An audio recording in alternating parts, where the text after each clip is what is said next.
It's time to talk.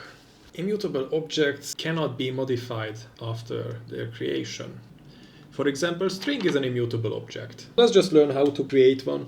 So you can either create a final class or set all your constructors to private. Then you have to set all your instance variables to private and final. You should have no setter methods.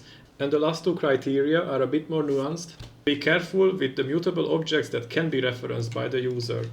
And the last one will be using constructors for setting values. So first of all, let's say that you have a class named A, and you have an array list in it, which is called A, and you have a function in it, which returns this A.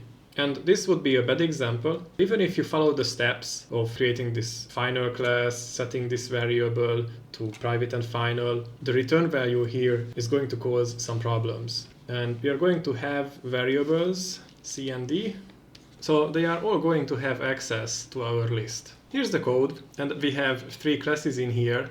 We have the main class, and it has our main entry point, and it's going to just do stuff. Class A here, which is already final. I am already trying to make this an immutable class. This is an instance variable. I already set it to private and final. And when the class is created, this initializes with a new list. And in the constructor, we just add 1 and 2 to it and print it out on the screen. In our main method, we create a new A instance, and then we call the foo method twice and save them to different variables. Then I just call the first one, I clear it, and then add 100 to it, and then I print C, and then I print D. So let's see what happens. So after construction, we have 1 and 2, which is fine. And then we have 100 and 100 with both of these statements. And it makes sense. Let's go back to the drawing. So we created only one instance of class A.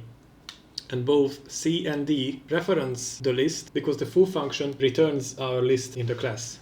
So even if you change the list by referencing C, then it's going to change from D's perspective as well, because they reference the same thing. So that's why when we check the output, these numbers are the same. Let me show the solution here. Let's go down to the foo function, and it returns only A. Let's change this. In new array list of integers, let's give it A. Let's check the drawing. So C has no direct access to our A class. The foo function returns new lists based on the list that's already inside A, which means that the list inside A, the first list, is going to be intact all the time. And whenever we return a new list, sure, that can be modified, but it's not going to affect our first list. When we call the foo function, C is going to have a reference to list 2, and D is going to have a reference to list 3.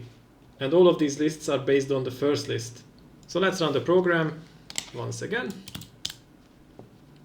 There you go. So on creation, we have 1 and 2.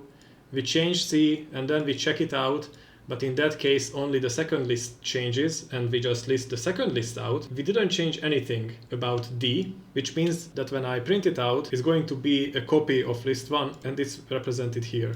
And if I wanted to show you that there is proper immutability happening, I could just remove this private final here, and here just reference A.A. And that should provide us the list. And we get the same result. And right now, I directly referenced list 1 and printed it on the screen. So we can be 100% sure that it works, but as the code stands right now, it's not immutable because I just removed a very important criteria. Private, final. And now it should be fine. The next case is when the user provides us the data.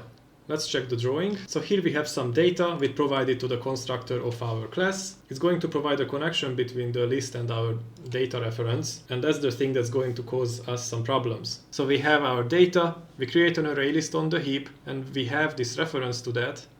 And we also create our class here, and A is going to be referencing array list. So let's check the code. Here we have our private final A array list. We have a getList method, which is basically the same as the foo method up here. And as you can see, the proper return statement is used, which achieves immutability. So our constructor accepts the data that's coming from the user, and then we print it out. And we just assign to our A this incoming A list. Here I create a new array list of integers. We add 10 and 20 to it, and then I create an instance of B and add the data to it. Then, using the data reference, I clear it and add 9000 to it, print the data out and print get list out of B. And they should be different if proper immutability has been achieved. So let's run the code. Okay, the after construction text, which is 10 and 20, that's fine. And then we check what's going on with the data, and that should be 9000. But our get list, if it's truly immutable, shouldn't have changed, but it does have 9000 in it, which means that it was affected by it. And that means that this drawing is correct, and A and our data reference the same array list. And if I make a change to array list through data, A is also going to see it from its perspective. So if we check the code solution out, data has access to our array list, but then we feed this array list into the constructor, and then the constructor creates a new array list, and that's the reference that A has access to. And this is called a defensive copy. So the way you can solve that is by coming back to the constructor and changing this part. You can just create a defensive copy of integers, and this should have solved our problem. Let's check it, and now everything is fine. The second way of ensuring immutability is not by creating these defensive copies, but by not returning mutable objects whatsoever. So let me show you an example of that as well. Here I commented out the foo function of class A, and I added the new two functions here. The first one is getListSize, which just returns A's size, and the second one is getListItem. You provide it with an integer and it returns an element of the array at the given index. We can just go up to main, we create a new object, and then we print out getListSize, and then we just list out the first element. And there you go. We have 1 and 2, the size is 2, that's correct, and the first element is 1.